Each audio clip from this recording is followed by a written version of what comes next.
Ação. Oi, gente. Eu tô aqui nesse paraíso, no Pântano do Sul. Hoje a gente vai aprender a jogar frescobol. Você que tá em casa, não tente na sala, mas quando estiver na praia já vai praticando. Vamos lá? Tudo bem. Ela volta, bolinha. Joga. Vamos lá. Vamos lá. É tu que joga, Maíra. Ah, tá.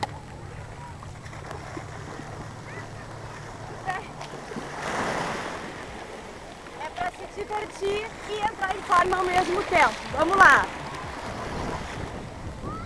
Pega a bolinha, joga. Opa, desculpa.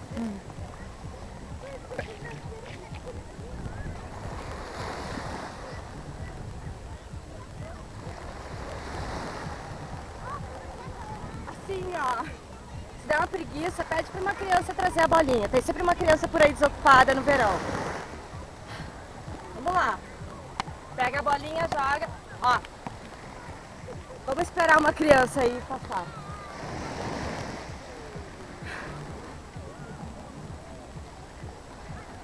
Um senhor deles também. Um senhor gordo, sei lá, também tá tão desocupado quanto. Ô moço! Não me ouviu.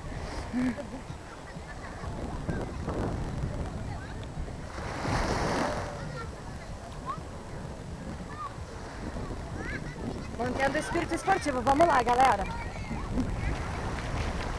Eu já perdi umas 5 calorias até agora. Vamos lá.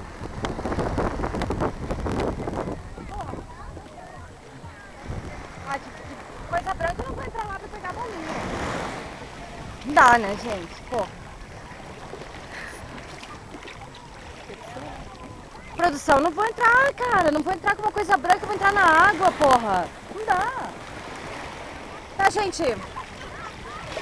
Valeu aí. Tenham boas férias pra vocês. Beijão, beijão, Fê.